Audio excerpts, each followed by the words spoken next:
आखिरकार 5 बरस की मुसलसल मुशक्कत के बाद सफेद परी एक ऐसे मकान तक जा पहुंची जिसकी रोशनी दूर से आंखों को खेरा कर रही थी। मकान के दरवाजे पर एक पहरेदार बैठा था, सोने के प्याले के साथ, और करीब ही सोने का रथ खड़ा था। परी ने करीब जाकर इस मकान के मालिक के बारे में पूछा। पहरेदार ने बताया कि वो आज तक उसे देख नहीं सका। जब मालिक सोने के रथ पर सवार होकर निकलता है तो उसके जिस्म से ऐसी तेज रोशनी निकलती है कि देखना नामुमकिन हो जाता है। वापसी पर पहरेदार पर नींद तारी हो जाती है। परी ने और सवाल किया। पहरेदार ने मशवरा दिया कि अगर वो तुलुए फजर से पहले दरवाजे पर खड़ी हो जाए तो शायद मालिक खुश मिजाजी में उसकी बात सुन ले। परी ने ये बात ज़हननशीन की और रात दीवार के साए तले गुजारी। सुबह होने से पहले ही वो सोने के रथ के पास जा खड़ी हुई। जल्द ही मकान के अंदर से नर्म और दिलकश रोशनी नमूदार हुई। परी ने पुकारा कि वो 5 साल के सफर के बाद यहाँ पहुंची है। इसे सिर्फ वो रास्ता बता दिया जाए जो मासूम दिलिये तक जाता हो। रोशनी से जवाब आया कि मकान के पिछवाड़े जो रास्ता है इसी पर चल पड़े। 5 साल के बाद वो इस जगह पहुंचेगी जहां डिलिये के कैद खाने का सुराग मिलेगा। परी ने शुक्र अदा किया और फौरन नए सफर पर रवाना हो गई। मगर ये राह पहली से भी ज्यादा कठिन थी।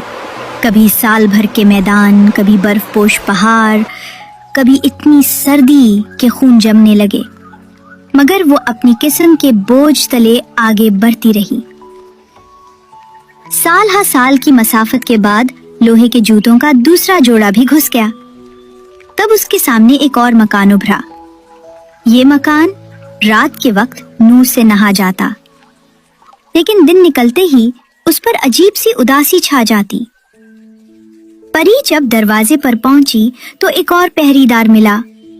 उसने बताया कि मकान का मालिक दिन को सोता है और रात को चांदी के रथ पर सैर के लिए निकलता है। परी ने अपनी इल्तजा सुनाई कि वो किसी कैद की खबर लेने आई है। पहरेदार ने कहा कि शाम के वक्त दरवाजे पर खड़ी हो जाना, तब शायद मालिक बात सुन ले और कोई जवाब दे। परी ने पहरेदार का शुक्रिया अदा किया और दीवार के साए तले आराम के लिए बैठ गई। शाम ढलने लगी तो ठंडी हवा चलने लगी और मौसम खुशगवार हो गया। कुछ ही देर में मकान के अंदर से नर्म और नाजुक रोशनी फूटने लगी, जैसे चांदनी बह रही हो। परी दरवाजे पर जा खड़ी हुई। अचानक उसी रोशनी की झलक उसके सामने से गुजरी। ये मंजर देखकर उसके दिल में उम्मीद जागी। उसी रोशनी से उसे पैगाम मिला कि उसकी हिम्मत काबिले तारीफ है और मंजिल करीब आ सकती है, मगर अभी इम्तिहान बाकी है। कहा गया कि वो एक रात आराम करे, फिर जब सुबह हो तो करीब ही एक रास्ता नजर आएगा। ये रास्ता 5 बरस तवील होगा। कभी खौफनाक जंगल उसका रास्ता रोकेंगे, कभी जलते हुए मैदान और कभी दिल मोहा लेने वाले बागात और वादियां। लेकिन अगर उसने हिम्मत ना हारी तो आखिरकार वो अपनी तलाश की जगह तक जा पहुंचेगी। परी ने दिल को तसल्ली दी और वहीं सो गई। जब मकान पर उदासी छा गई तो उसने आंखें खोली और दूर तक नजर दौड़ाई। वाकई करीब ही एक नया रास्ता दिखाई दिया। उसने फौरन लोहे का तीसरा जोड़ा पहना और अज़्म के साथ अपनी मंजिल की तरफ बढ़ गई।